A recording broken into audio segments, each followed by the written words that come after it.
Bagong araw na naman mga kaprobinsyano. Siyempre, panibagong luto serye na naman ang ating gagawin. Eto at maaga na naman nga kaming nagising ni Mrs. Mas pinaaga na kasi ngayon ang pasok nila sa school. Kaya pati itong anak ko ay maaga na rin gumaya para masabay na rin siya kay Mrs. at isang hatiran na lang. Medyo makulimlim nga pala ang panahon natin ngayong araw at umaambon-ambon pa. Nung maihatid ko nga sila sa kanilang school, dumaan na rin ako dito sa aming palengke para bumili ng mga sangkap at panahog sa ating lulutuin mamaya. Bawang sibuyas at luya, saka itong isang supot na dilis. Tapos dumiretso na rin ako dito sa bilihan ng niyog. 2 piraso na nga pala yung binili ko at pinapiga ko na rin para mas lalong sumarap ang ating lulutuin. Nung mabili ko na nga lahat ng aking kakailanganin na sangkap, umuwi na rin ako agad-agad. Pagdating ko naman ng bahay, diniretso ko na dito sa kusina lahat ng aking pinamili. Alam nyo na po ba kung ano ang lulutuin natin ngayong araw? Kung matatandaan po ninyo, kahapon nanguha tayo ng laing o gabi. Dahil marami nga palang nagre-request sa atin na lutuin ito. Kaya ang recipe natin for today's video, ginataang laing.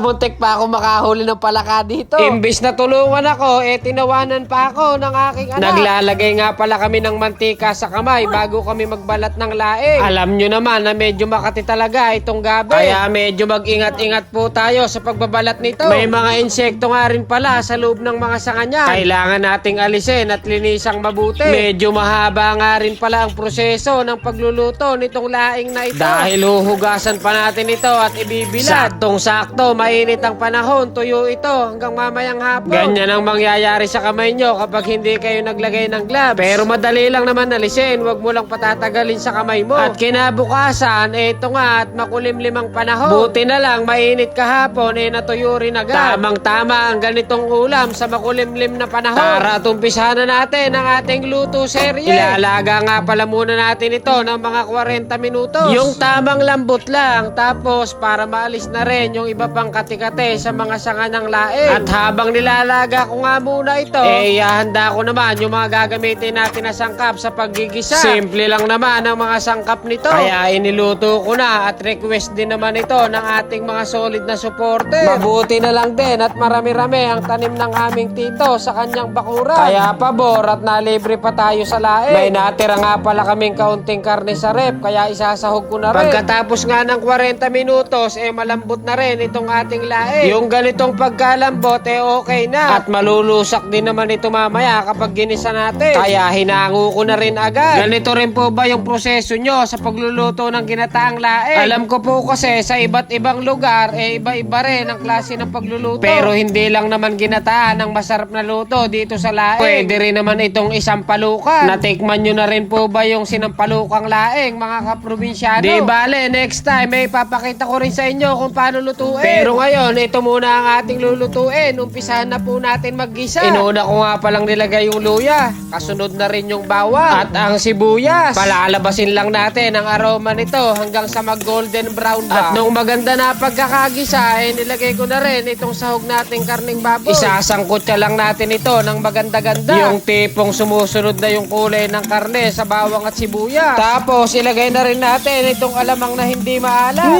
Ang bango naman ang amoy. Parang may naaalala ko At syempre, hindi mawawala itong dilis. Ito kasi ang kadalasang sahog sa ginataang laing. At kapag walang dilis, parang may kulang. Kapag naisangkot na natin ng maigi lahat ng sahog, ilalagay na natin itong ating main ingredients. Ano pa ba? Itong laing. May nakuha pa nga akong ilang pirasong bunga, isinama ko na rin. Para kompleto ricados na. Mas lalo pa sanang sasarap ito kung may hipon. Medyo bitin tayo sa budget, kaya nor shrimp lang muna. Nakapaglagay na nga rin pala tayo ng pangalawang gata dyan. Tapos itong sabaw ng pinaglagaan ng karne. Para magsama-sama na lahat ng linamnam ng sahog. Takpan lang natin at palalambutan pa natin ito ng ilang minuto. At habang hinihintay nating maluto, magsha-shoutout ulit tayo ng ating mga solid na supporter. supporter. Una-una na nga po pala dyan, si Sir Manje Lugnep mula sa Saudi. Maraming salamat po sa iyong binigay na tala. Sumunod si Sir Alejandro Bondo, Sir Jomar Matias, at si Sir Donny Chris Kasagura. Idagdag pa natin si Sir Rodel Nabor ng Pangasinan, Sir Bin Gonzales ng Kabanatuan, at si Sir Jesse Banicod ng Bungabon. Sumunod si Sir Francis Malyari mula pa rin sa Pangasinan, Sir Aaron Vicente mula sa Quezon, ang Ayala family mula sa Taguig, at si Sir Gerald Maniego. At bilang panghuli po sa araw na ito, shoutout po natin ang mga taga Talavera, Sir Jerry Navarro, Sir Arvin Sebastian, at si Sir Ruben Corbe. Maraming salamat po sa inyong solid na suporta. Sa susunod na video po ulit ang iba, baka naman i-share nyo pa. Kaka-shoutout nga pala natin, nailagay ko na pala yung dahon saka yung kakanggata, at tinikman ko nga kung ano nalagay ng lasa. Medyo matabang pa nga ng bahagya, kaya nagdagdag pa ako dyan ng kaunting asin. Tapos walang bulat na mekos-mekos para magpantay ang luto ng gata. Habang pinapatuyo ko pa nga sa mahinang apoy, nagkape muna ako sa aking munting lamisita. At ilang minuto lang hinalo ko na naman. Diskarte nga pala dito mga kaprobinsyano, kapag hinihintay na lang natin na magmantika ang gata, hinaan na lang natin sa apoy para hindi magtutong o masunog yung ilalim. Tingnan nyo naman yung gatong ko, isang piraso na lang. Kung baga sa kanin iniinin na lang. Sa tagal lang naging proseso, eto na ang kinalabasan. Tipong nagmamantika na yung gata. Panigurado, pauusukin na naman ang ating mga wet po nito. At bago ko nga hanguin, tinikman ko ulit. Ayos! Saktong-sakto ang lasa. Tiyak magugustuhan ito ng ating mga kaprobinsyano. Kaya't hanguin na po natin. Ito at pinagparty-party ko na nga sa aking mga kapitbahay. Napansin ko nung maluto na, kaunti lang din pala. Kaya pinagkasya ko lang sa amin. Time check, 11:05. Oras na naman para sumundo ako sa aking prinsesa. Sakto't pagdating ko, nag-aabang na pala siya sa akin. Kaya pag uwi ko, agad-agad na rin akong naghain. At gutom na raw siya. Paano ba yan mga kaprobinsyano? Samahan nyo na po kaming kumain. Paniguradong mapapataob na naman natin ng isang kalderong kanin. Unang subo, lagyan ng sili.